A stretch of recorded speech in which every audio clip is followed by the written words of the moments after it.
organization has over 12 programs, and this is just one of them.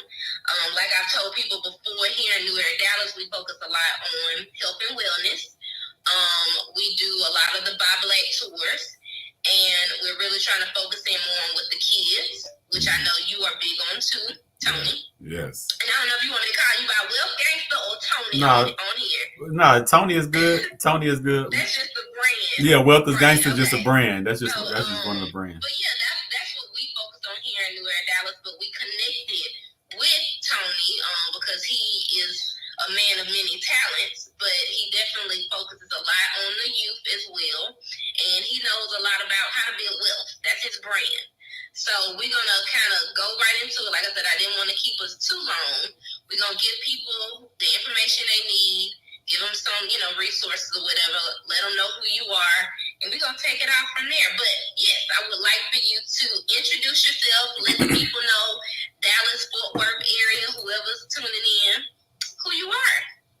What's up? Peace and love, family. And thank you for inviting me on. I'm Tony Johnson. I'm a serial entrepreneur, but the couple brands that I'm mostly known for in my area is what you see in the background, Wealth is Gangster. And it's a lot of people call it a podcast, but it's more like a network that I'm building out. We have a lot of different shows and it's like a media company that we're building out. So that's what that Wealth is Gangster is. But my thing that brought me really to y'all, well, I guess everything I do brought me to y'all, but been following New Era Detroit for the years and just loving the way they doing it. And then when I seen a chapter open in Dallas, and I'm like, okay, I want to get a chapter this way, but I don't like to just jump in stuff, because I got a lot going on already. So I'm like, let me join with the family in Dallas since we right up the road, and let us build together, and then we'll do all that. But what I'm mostly known for is CEO Youth League, and that's where I teach kids financial literacy. I teach them about knowledge of self, conflict resolution, a lot of things that New Era are preaches and pushes. So, we aligned in a lot of those areas, but that's more namely what my name is the biggest for is the CEO Youth League, me teaching the kids and dealing with the kids in the streets. Cool. And do you have a specific age range for CEO Youth League? I tell all parents, like I do and I don't. I do because, you have to in certain things, but I got to tell, as long as they can comprehend, I want them. But even if they're at the age where they're not really comprehending yet, I still ask the parents to bring them in with the older siblings, because like if your older brother or older sister plays sports, even if you couldn't play on the team, you would still be on the side of them practicing, watching them play. And to me, that's important. So when I'm teaching your older brother and sister about financial literacy and different things to help them better themselves, even if you can't comprehend it, you've been in that room and soaking up that game, is going to grow on you. So yeah, like we normally start about 5-6 years old, but I like everybody to just bring the family out. Let's make this stuff just regular life. I don't like to have these conversations should be just regular conversations in our community, but they're not. Absolutely. And like you said, you start them young, but it's like it needs to be a collective, just something that, like you said, is being brought to the table, conversations that I had on a daily. I mean, you look at it, you spend money every day, so it's like, okay, you need to be having these conversations. Yeah. But bottom line is, I think it does start. It's important to have it while you're young. Yeah. The parents should be having these conversations. I know I do with my son about money and budgeting and different things like that. But yeah, even as adults, it's important as well, because as you grow, you learn more and more as time goes on. But that's good. And that's another reason why, like you said, we connected and want to continue to build together, because your focus is also the youth as well, the family unit, like you said. Yes.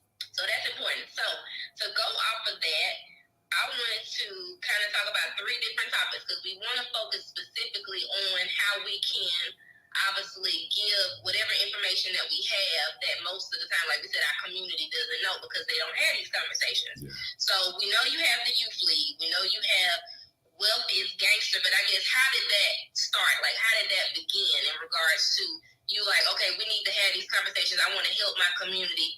How did that brand start for you? And then what was like, did you have your main focus of what it was a particular thing like budgeting, financial planning, investing? Did you have like any specific topics, or how did it come about, basically? Yeah, Now my journey is a little different. I'm not the I dropped out first month of ninth grade.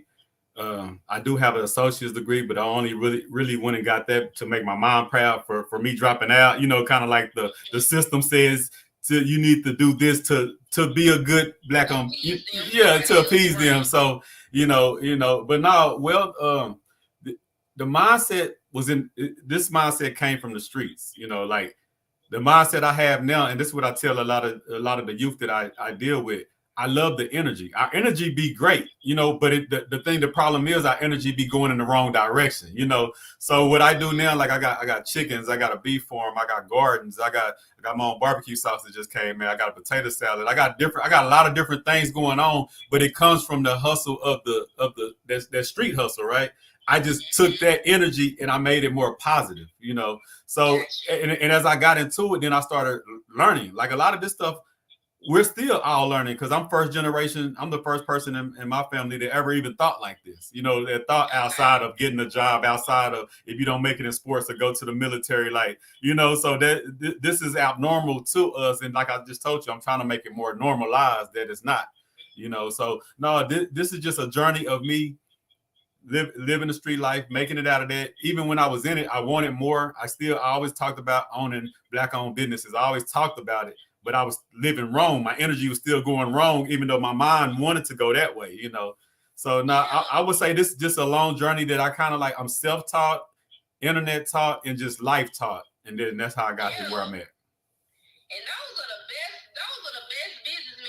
It's just interesting you said that because when you said, like you said, you took the street hustle and made it a legit hustle, it just made me think about Jay-Z.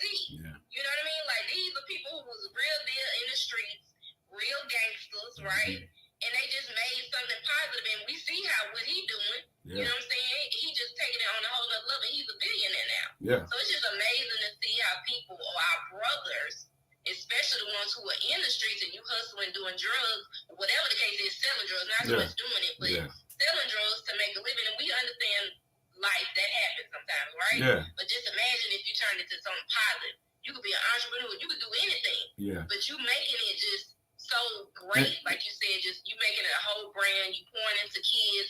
You doing so many things. But it's just like, if they knew your humble beginnings, they would never have thought, "Oh, Tony do this, or he did this." Oh yeah, you know yeah. And it's powerful how you can turn literally that negative into something positive. Yeah, it's just about presenting. You need more of. You got a lot of these young brothers think, "Okay, it's cool to do this." No, you could do something else and still be productive. It still helps. And some of them don't even really think it's cool. Let me quick about my story. I went into the streets not because I wanted to be a street person, not because I grew up around it. I went into the streets because at 11 years old, I'm the oldest of four. My mom always working, and the guy on the street corner said, "Come here, let me show you how to make some money." That experience right there is why I started CEO Youth League like 3 years ago. I was like, I want to reverse that transaction. So when I meet that 10, 11-year-old, instead of me trying to put drugs into their hand, I want to put some knowledge. I want to tell them about stocks and bonds. I want to tell them about real estate. Cause I'm like, if that guy would have told me, "Come here, youngster, let me show you how to flip homes. Let me show you how to do this. Let me show you about the stock market." If he would have told me that, ain't no telling where I would have went. You know what I'm saying? Right. So my beginning is really what got me to start this. Cause I'm like, that's it right there. Like our kids are taught sports, and only 0.5% of them will ever get a professional check. We talk, you know what I'm saying? Like we don't be realistic about the situation. So a lot of times we'll be pointing at these kids saying they're out of control, saying they're bad, saying they're this and that. And then like I tell the elders, what have you did so that kid don't be in the street? What institution have you built? Have you built the institution? Have you built the school? Have you did anything? You can't just say they're out of control in the streets when you the one, you're the elder before them. What did you present them so they wouldn't be in the streets? Exactly, resolutions, and that's what we all about. Like, yeah, we know what the problems are, but we need some resolution. How we gonna solve this? And the key thing that you just said, and I'm gonna kind of bring it back to more of like finances and things like that. Is, like you said, it was a guy on your block. If we had more better mentors and leaders for our young men and young women, young girls, I think that would be that would change the whole trajectory of our youth, or whatever the case may be. It's going to ultimately change it, but it's like we don't even have good role models in the environment that we're in, because we understand, yeah, you might be in that environment, but you don't have to be a product of your environment. Yeah. You know what I mean? Yeah. And if you had those mentors and, like you said, places you can go to, like you said, what we call it, the House of Resources. House of Resources. Yeah, House of Resources. Yeah. Right. We had those institutions and things in place. It would be a lot better. And you are being that. You are adding value to yourself and giving to the community everything that you didn't have. Yeah. Which is powerful. Yeah. So that's beautiful. So to bring it back to the finances. All about because it's all about finances. Started with the mindset. Yeah. What'd you say, Tony? No, it's because it's all about the finances. So we're bringing it back to the finances because all our problems and everything we go through, no matter what it is on the surface, it goes underneath that is financial. Yeah. We got it. That's how we do it. And so I wanted to kind of talk about just the importance of having based off of the time that we're in, of having multiple streams of income, because I'm a huge advocate for that. Yeah. And then we can go into the importance of investing, and then we can also touch on trust accounts, because these are conversations that our communities are not having. They hear talk about it, but it's like, okay, maybe how do I go about doing it? What do I need to do? How do I add value to myself where I can do that? So let's touch on multiple streams of income. Multiple streams of income is definitely a must, especially in these times, but even before these times, because we're so used to just that one check, and we like just happy to get by. We happy I can pay my bills, I can buy this, and then that little money I stretch it until next week, and that's normal in our community, and it's really but it's abnormal in the rest of society. You know what I'm saying? Like, not saying that no one else like barely makes it in that, but as a whole, we're the only group that mentally thinks like that and thinks it's okay to be like that. You know what I'm saying? Right. Yeah. So, exactly. And I think it goes back to what you said, it's that mindset. Yeah. People in our day and time, most people have an employee mindset. They feel like I gotta sacrifice or give up my time to get the money. Yeah. And as what some people call it, they call it that slave mindset. You gotta work, you know what I'm saying, work the field to get your pay. You know what I mean? And that's where I think it really stems from that. And nothing's wrong with people who have those professions that they're passionate about and they're doing well, making money. Because I'm a college graduate. Just like you said, you got your degree for your mom. I got my college degree because it was something I wanted to do. That was what my mom did, but I did want to go to college. I wanted to have that college experience. Specifically, I wanted to have an HBCU experience, but I didn't go that route. Yeah. But I knew based off of what I wanted to do, I was like, okay, I have to go to college. That was my mindset as a young girl. But what I've come to realize is, just like you said, in America, that ain't how it's built. They sell this American dream and saying, hey, this is what you got to do or whatever, follow these steps. But it's like, all of them steps lead me to debt. Yeah. Because I'm still in debt now. Yeah. And that ain't how I should be living. No. When I know other business owners and people who don't have degrees make more money than me. Yeah. Yeah. So I'm like, something ain't adding up when you just really think about it and take a step back. But it starts with your mind. Start with your mind. That's the first thing. And on top of it, look at your bank account and look at your bills. Yeah. That make you wake up. But if you like they say, if you robbing Peter to pay Paul, you know what I mean? That means you ain't making enough. Yeah. You know what I'm saying? You should not be having to go get no payday loans. None of that. That's not the way it is. Yeah. And that's stress. That's too much. Yeah. So you have to be like, okay, how can I add value to myself to do something that I love? That's what I think people should start thinking. What is the things that you love? Do you love to do hair, do nails? Do you make clothes? Whatever trade or whatever it is that you do, try to see if you can monetize that. Yeah. So that's a way to make multiple streams of income outside of what you said, Tony. Yeah, the mindset. But I say add value to yourself. Yeah. Add value to yourself. Look up some YouTube, whatever you need to do to get you an income. Yeah, extra income. You got to. And that don't mean go get another job. Don't go do Uber. Don't go do Lyft. No, take care of you. See what you can do. Figure out something. Yeah. And you can't do nothing to try to maybe practice something. Like I said, you do YouTube. But that's bottom line. That's what it is. And I feel like we all do have gifts and talents. You just got to really tap in and take some time to yourself and see how you can capitalize on it. No, that's the main thing. It's just about, and that's why I teach knowledge of self before I even when I get with the youth, I teach knowledge of self and giving that pride and that confidence. Because once you tap in with yourself, then all the information I give you will seep in. If I just give you the knowledge, but you just out of there mentally and you ain't, tapped in with yourself, it's not gonna work. But multiple streams of income, it's a survival mechanism, right? Like I always tell people, I'm building a nation. So and to build a nation, I always tell people, these are my rules. You got to be able to feed yourself, house yourself, clothe yourself, educate yourself, employ yourself, and then protect it. That's what on the surface of most people that build their own nations, that's what you must do. So I never thought I'd be into chickens, but I'm into chickens. Why? Not because I really just want to be into that business. Is because what Corona made me realize that, okay, how can I feed myself? And then I had a lady, she's real good with credit and stuff, right? She was like, well, I'm not worried about this because every time I shop, every time I go buy some eggs, even if they're high, I get points. And I'm like, that's cool. But so how many points do you get if the store is empty and you ain't got no eggs to buy? See, you could be the richest person in the world, but if I got all the food, who's really the wealthiest? You see what I'm saying? So we got to stop thinking about everything is money-wise and think about the resources. We need to have water. We need to have food. We need to have shelter. It's a lot of things that we can live with without money if we own these type of things. If I got my own chicken farm, if I got my own beef farm, if I got my own gardens, even if I ain't got as much money as the next person, I'm just as wealthy because if that store empty, y'all gonna come to me, So. If we go off the power grid, you can't use that credit card. Yeah. So we. What can you give me that's of value so you can get something that you need? Yeah. So, a need, not a want. A need. So that credit is good, and that's another conversation too for financial literacy. But in this type of situation, in the world we live in, you need to be of value to yourself and your community. Yeah, we got to be. That way, when you do that, you're creating income. You're creating more income. It's valuable monetarily. I feel like it's valuable physically, mentally. It's a well-rounded value. It's not always just monetary.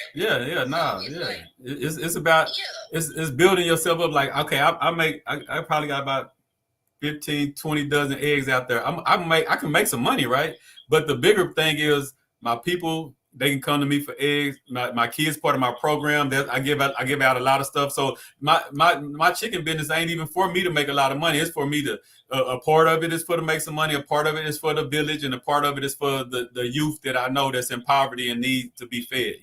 So it's not all money, and that's another income, but it's really not. I didn't do it for income. I did it for impact, and that's one thing I learned. If we do more stuff for impact, the income will come.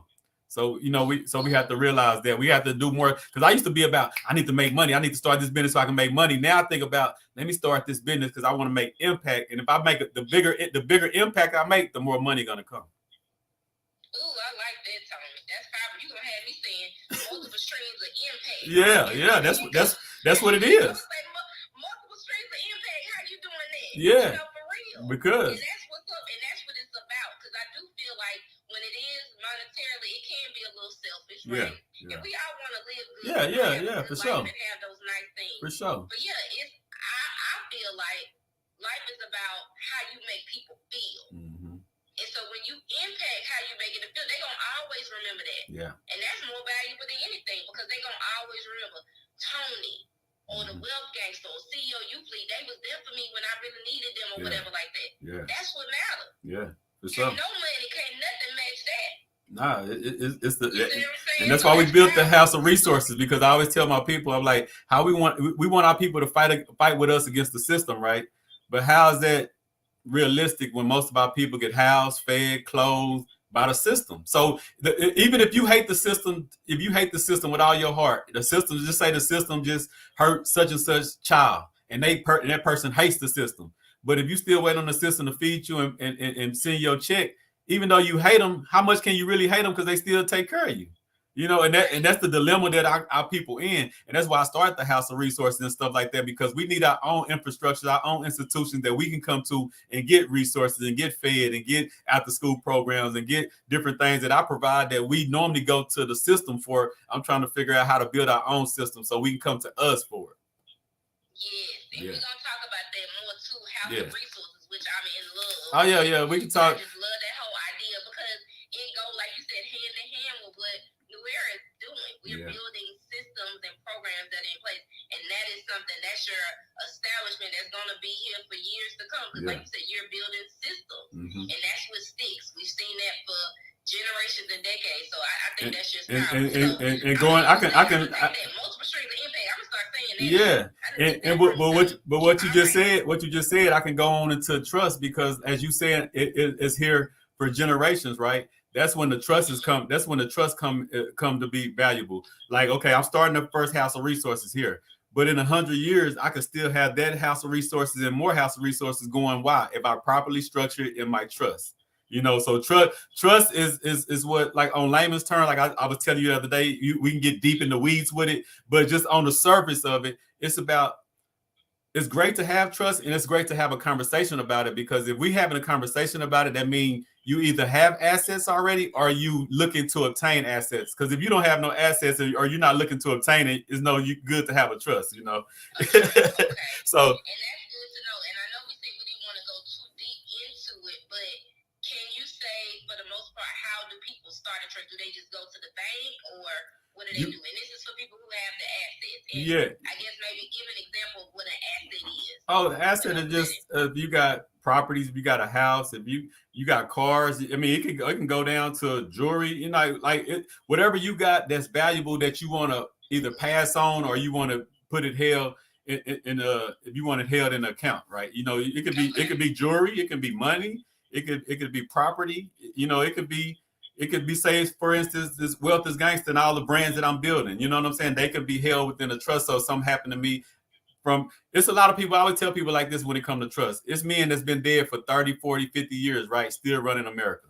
Why? Because of the way they properly structured their trust funds. So they're in the grave right now, but the stuff that they wrote down in their trust is still operating. It's still going right now, you know? So that's how you live forever. When we always trying to figure out how to live forever, one way is, of course, you having a legacy that you pass on. Like, you know, people remember you in 100 years for building this or what you did with that. You know what I'm saying? That's one part of a legacy. And the other part is what you protect when you do have these properties. I got property, the House of Resources. That's a new property, but in the next year or so, that'll be moved into a trust once we get all that stuff going. Why? Because even if something happened to me, I want that idea, I want that whole thing to keep going. You know what I'm saying? I don't want it to die with us.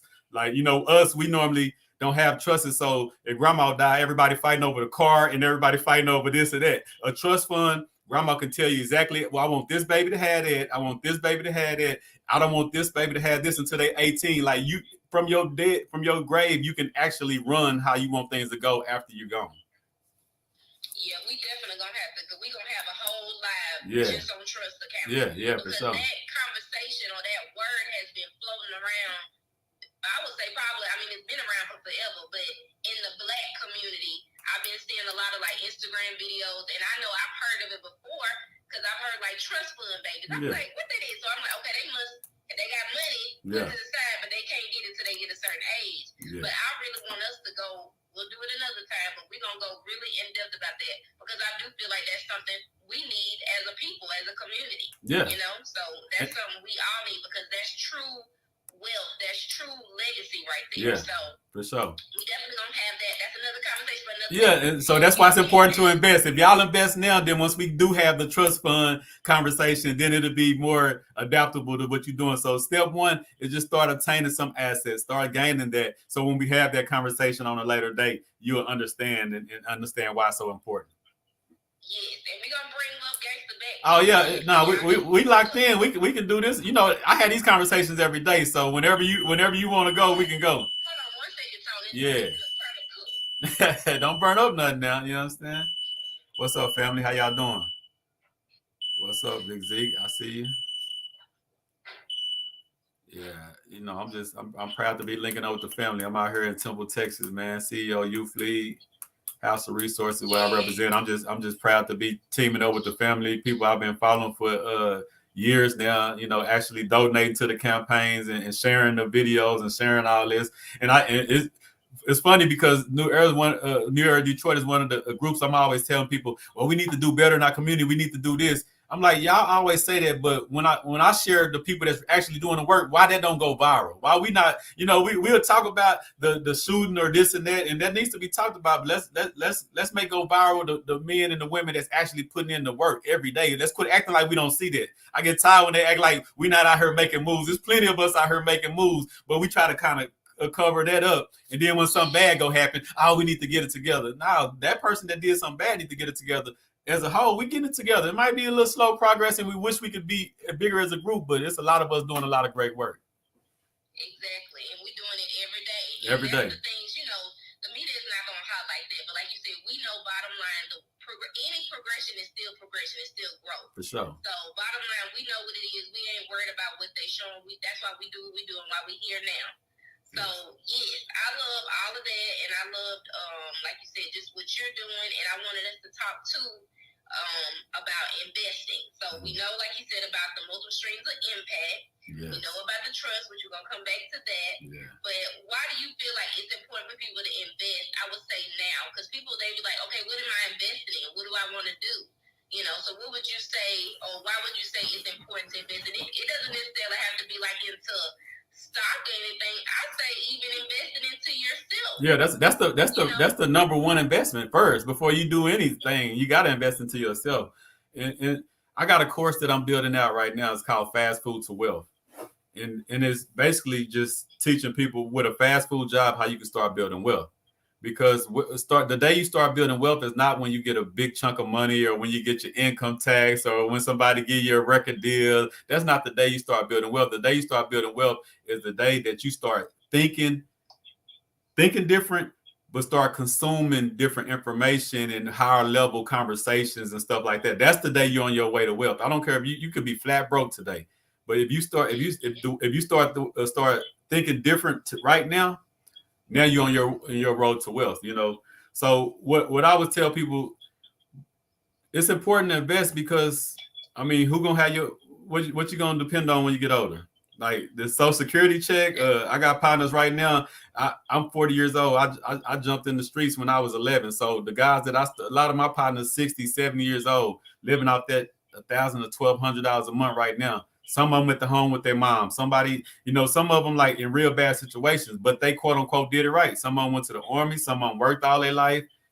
But they didn't do no investing. They didn't do none of that. I told my mom in the 80s, if she would have bought me some Coca-Cola stocks, I would have like $200,000 or $300,000 right now. Just off. Even if she wasn't no investor, even if she just said, you know what, I'm gonna put $1,000 in Coca-Cola. And I'm born in 82. If she said in 83, 84, here go $1,000 in Coca-Cola and just forget about it.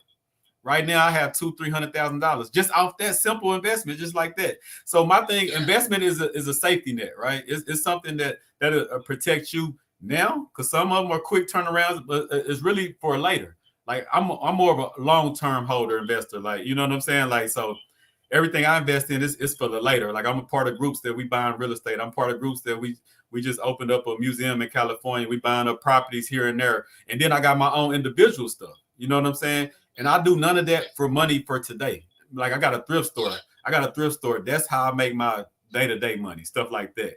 But the reason why it's important to invest is because if you start today investing, in 20 years, you'll be better off than you are. What do you think your 401k plan goes to? Like I tell people, the reason why I don't like what the job do for you with the 401k plan, you can do without a job. And you can either have your own 401k plan, or some people tell me they like when you never worked. I'm 40 years old. I probably had 3-4 jobs my whole life. I come from the streets and then I come to this world. So I really didn't do the working thing. But a lot of people tell me, man, I want to work because in 20 years I want to be able to have 100,000 in savings or something like that. I'm like, I can show you how to do that in the next couple years. Why you got to wait 20 years to do that? Like, it's just that old way of thinking. You know what I'm like? Right now, I got 4 or 5 properties, and then the asset that I just got. The guy that told me he gonna wait in 20 years, he'll have 100,000. I got two properties that's already worth that now. So what you think those 2 properties be worth in 20 years? You know what I'm saying? Like, we got to stop thinking the way that we're programmed to think about wealth is really the opposite way. So I would just say, I always tell people, start where you at. And like I say, my program, Fast Food to Wealth, it teaches them that if you just start putting $5 a week, just anything, Like, how? Just go back. Okay, I'm gonna ask you a question. How much money? I don't want to get out of your business, but how much money you think? How much? No, but how much money? How much money in the last year do you think you probably out to eat, or just stuff that you don't even care about or forgot about? I tell everybody I can go to anybody and find 10 or more $1,000 that you just threw away last year. Everybody. Yeah, I would say I probably easily throw away 500. Easy. Based off of what I know I spend on food. Yeah. But with me, I know I'm very, because it's just me and my son, and I'm very tight, like strict to my budget. Yeah. But when it comes to food, which is most people's weaknesses, and especially in the South, and I'm real big, like, even though I'm big on health and wellness, I still love to eat. Like, it could be like still healthy things that I'm eating, but I just like to, that's just me. It's like impulse eating. But yeah, easy 500. Easy, and so that's what I'm saying. Like, and that's money you'll never get back again, right? Just think about if you and I always tell people when they talk about, well, I don't have no money, I'm too poor to invest. I say, okay, you go to McDonald's 5 times a week, right? Only go 2 or 3 now. I'm not telling you to stop. I mean, I haven't ate fast food in probably like 10 years, but that's me personally. But I'm just saying for you, whatever it is, if it's McDonald's, if it's Walmart, everybody got their little spots that they blow money at every week, right? So if you, instead of going to Walmart or McDonald's 5 times, go 2. You know what I'm saying? Then that other 2, just start throwing it in the market. And it's not because it's a lot of money, it's going to get you rich. It's the repetition. It's the mindset that you're building. Because if you start throwing $20 a week in there, in about a month or 2, you're gonna be ready to throw your first $50 in there. So you're building confidence and you're programming yourself that, oh, okay, well, it went down a little bit. That's okay, I'm gonna buy more. Or it went up. Then you're really happy when it shoot up. You know what I'm saying? But it's a mindset that you have to start, and it's really reprogramming ourselves because we wasn't taught this. Didn't nobody tell us that investing is cool. Everybody around me told me that you're gonna lose your money in the stock market. You know what I'm saying? Like, so it's really. It's an exercise that I tell people to just start with the money you already throw away. So you ain't got to ask me about what if the market crash, or what if this investment go wrong? What if I lose this? That scarcity mindset. So when people come at me with that scarcity mindset, I always say, start with the money you throw away anyway. You go to the mall and buy some shoes, you never think about that money again. So if you take that mall money and throw it in this investment, don't ask me about what if it crashed, because you was going to crash anyway at the mall. So, yeah. Blow that money easy. And I always say it like this. People spend money just like they spend time on what they want, period. Yeah. So I'm like, look at them bank statements. And I worked for the bank for 6 years. And I see millions, thousands of dollars going like to the bank every day. Yeah. So for me, I'm like, you can't sit up here and tell me I can't get 100,000 in a month, or whatever, in a year, or whatever I'm trying to get to. You can attain it. You just got to be strategic about it. Watch where your money going, and it's gonna add up. It's gonna add up. And it's bottom line, start with yourself. Start with yourself. Start with your mindset, because that's what gets you discipline, where you can start making those healthy choices and healthy habits with your money. Yeah. And you can start doing more things that you want to do. That's it. When you're not like, oh, I ain't got it, it's tight, or you always penny pinching. That ain't cute. I was like, no, we in 2023.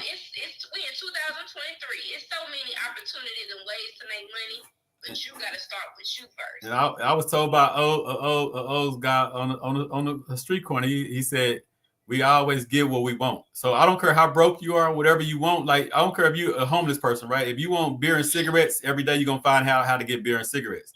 So it's the same thing with in investing and wanting to go to another level. If you really want it, it'll come to you. You'll figure it out. You know what I'm saying? But if you really don't want it, then you're going to make excuses on why you can't do it. Or you're going to be like, well, I ain't got no money for this. And the number one thing, when I know people not ready, they always tell me, say, soon my income tax come, I'm going to holler at you. I know you ain't coming because, like I say, when you flat broke before your money comes is when your mindset just change. If you gotta wait till you get some money, then you think your mindset gonna change. I already know. I ain't finna hear from you no more. I can't even fool with you. I can't even take you serious. Yeah. And then, like I said, I wish we could just have more conversations and people get it. Because like you said, you could be spitting this knowledge just like we're doing now, but people still don't get it. They still go about their day doing the same old things. And it's like, this is exactly why you are in the same position you was 2-3 years ago. Yeah. If you want something different, you got to do something different. Yeah. It's called insanity if you keep doing the same thing and expecting a different result. So yeah, for sure. I'm showing you the way. So this is how you're doing it. So yes. I definitely love that that concept to the program, Fast Food to Wealth. I love that. So I like these names that you put for your program. Yeah, yeah. Catchy. So, oh yeah. Yes, but that's just important, and I think that's key. Like you said, investing in yourself. Start with that mindset. That's the epitome of everything. And then, like you said, just the multiple streams of impact, and then once again that trust fund. So, any other thing, I guess, before we get this wrapped up, because I know I'm gonna get some feedback from some of the viewers as well. Yeah. But any other resource you would say, or maybe books? Let's start there, because like we said, it all start with your mind. You can't do nothing with your money or build wealth if your mind's still in that employee mindset or where it's at now. So what would be your recommendation for some books maybe that you read, or maybe a resource or something that you consume to help you? I mean, we always gonna say Rich Dad, Poor Dad, all those stuff. But the books that really hit me on this financial tip is like Black Labor, White Wealth by Dr. Claude Anderson. That's my go-to. That's a book that I read continuously, like a Bible, pretty much. You know what I'm saying? You said it's called Black Labor, White Wealth. Yeah, by Dr. Claude Anderson. That's one of my. We know that's brother, Anderson. That's our go-to. Yeah. So I mean, that's good, and I'm glad you recommended that, because I don't want, like you said, Rich Dad Poor Dad. What's another one? It's the top. Think and Grow Rich. Class. I mean, like some of those I already know, but this is a good one, and then it's for us. Mm-hmm. It's for us by us. Right? Yeah. And that's a good book to start. So and that's what we got to remember. I haven't even heard that, but I know Clark Anderson. Yeah, we got to remember when we talk about wealth, we got to remember, because sometimes, I take information from everybody, right? Even white people, because they built the system. So I take a lot of information from them. But we got to understand, when we get taught financial literacy, we always got to understand that information might be great, but it's a little different when it's us. You know what I'm saying? Like the same information that the white guy get from the white guy, he can use it different than I can. Even though it still might be some good information, I just might have to learn how to finesse it differently, because that's not built for me.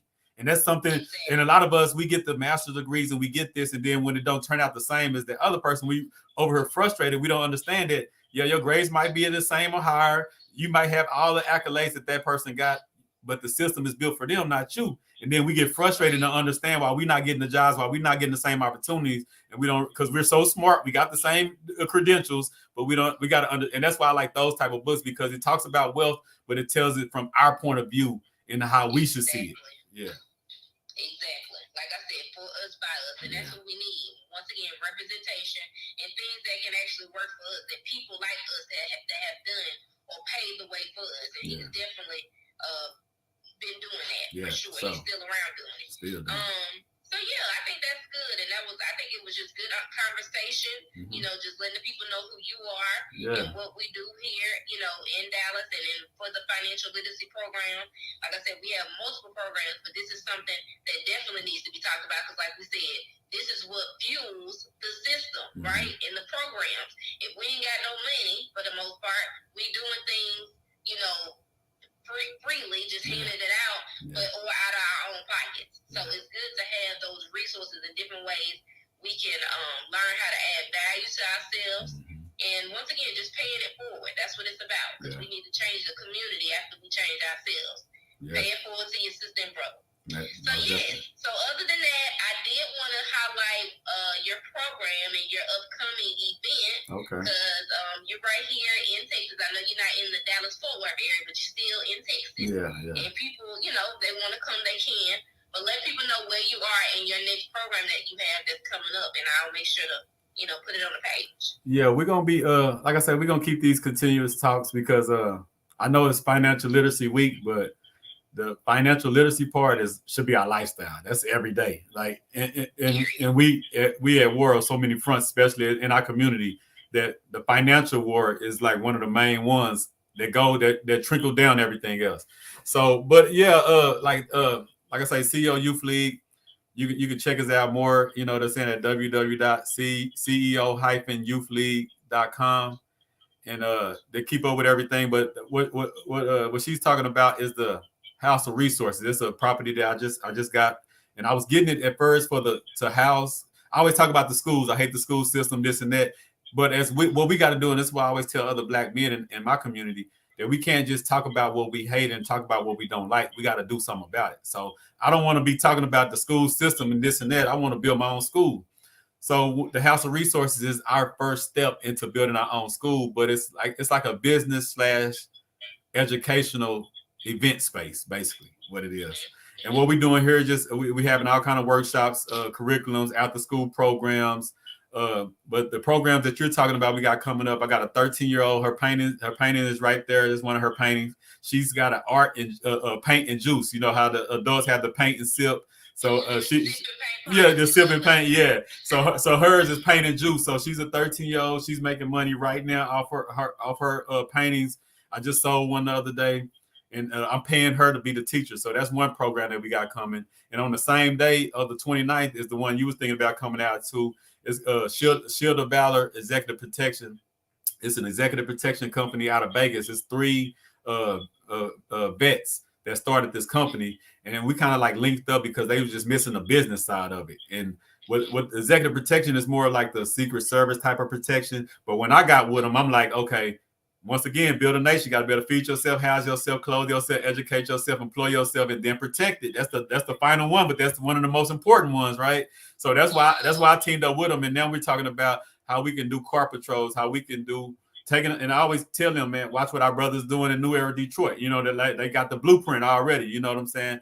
So our thing is to be the buffer. And, yeah, they got it. And our thing is similar to that. Is be the buffer between the police and the community. And so we can deal with our community ourselves, first of all.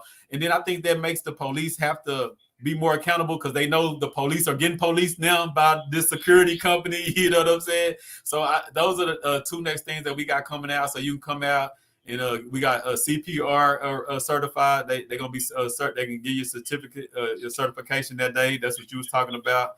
And we just talking about hand-to-hand combat and just human trafficking and all the different stuff. Because in our community, it's so many Black women that's just goes missing that I don't know why it's not on every news channel. Like and messing with these guys I realized like we all know that people get missing every day. We've been on here like 40 some minutes. Do you know somebody gets snatched up every 40 seconds? I didn't know that. Like I know people get snatched up, but I didn't know it's like at that alarming a rate. And then when you find out about the tens of thousands of Black women that we never see again, never hear from again. Right. You know what I'm saying? Yeah. And these are things that we need to put on the forefront in our community. Like I say, we on so many wars at so many times. A lot of us are like, it's too much. You know, I can't do this. We got, yeah. But that's why I want to reach out and partner up and team up with people like you and New Era, the whole vision, because we stronger together, right? Like. If we was doing something negative, we would come together quick. If we trying to sew it up, if we trying to move this, if we trying to do all the negative stuff, we'll come together quick. For some reason, when we doing positive stuff, we kind of all like to be in our own little section. And I'm like, nah, we got to bring that positive because our kids are getting drowned with negativity every day. If we can't flood them with positivity, we're going to lose them. So that's my whole thing. Yeah, and we see that. You know, you see it's a small, select few of us that's doing the work, you know. But that's why we have it as a nation, because you get the select few, the select 5, 7 in each chapter, and then bring us all together, and then bam, okay, we one big family. You know what I mean? And then when people see us in large numbers, then they like, oh, okay, I guess I'm gonna start paying attention. You know, sometimes you just gotta make believers out of it. Yeah. That's what it, boils down to. But I love what you're saying and what you're doing. And like you said, literally everything. Compliments what you're doing, what we're doing here. What you're doing. Like you said with the women, that's why we have Safe Zone. And I know I would definitely love you to be one of the locations for our Safe Zone. For sure. Which is obviously for that, to protect the women and children, especially with you being in Temple, and we know stuff going on all the time. So I'm gonna make sure to post your flyers, like I said, for those 2 events that's coming up, and that's next month, everybody, April 22nd and April 29th, right? Yeah. Well, no, those 2 events are both on the 29th. Yeah, both. Okay, so they're both on the same day. So the 29th. So I'll make sure to post it on the page because I did put it in my story, but I'll post it on the page for anybody who want to come to Temple or who in the Temple area or got family in the Temple. Y'all make sure to come check out Tony, and then New Era will be there. I will be there supporting. Yeah. And we're gonna be out that way. Or even if you can't make it, just like tapping in, like I say, go to the website, see what I'm doing. And one thing I got right now is I was asking for 100 people to commit to at least $10 a month. Not that that's a lot of money; it's only $1,000 a month. But like I told my partners, it's more of having 100 people that's locked in with the same mentality every month. You know what I'm saying? So that's what we need to do more of it as a collective. We need to be locked in that $10, even if you're broke, you can scrape up $10 if you believe in a cause. If you believe in a cause, you can find $10 for that cause. So that's the whole thing. So even if you can't make it, like, go do your research, check us out, Wealth is Gangster CEO Youth League. You know what I'm saying? And if you believe in the cause, follow my page on YouTube, Wealth is Gangster. And if you believe in the cause, hey, chip in $5-10 a month. That helps us provide our own schools. That helps us provide our own, like I say, food resources. Like, we're gonna be feeding kids. We're gonna be having after-school programs. And like I never said this before, all the I say this a lot. I never said it on here. All my properties and everything I got, I have never got a bank loan. I've never did nothing with credit. I'm just now learning the credit game. I don't know nothing about credit. I don't know nothing about bank loans. I'm just a person that I figure out what I need to do. We need 10,000. Okay, we got a product. I got shirts. We got all kind of stuff. I'm more of a product person, a distribution person, and then we'll make our money. But now everybody teaching me about the nonprofit and getting donations and all. So I'm learning this stuff. You know what I'm saying? Yeah, but that's your hustle. That's the hustle in you. Yeah. And that just show how you really just get it out the mud, and that's what it's about. And we need people with your same character, everything like that, to be like, all right, now let's do this for our people. Now how we gonna get it? So that's how. And I'm gonna get your I'm gonna get all of those, and I'm gonna put it on the live. So make sure you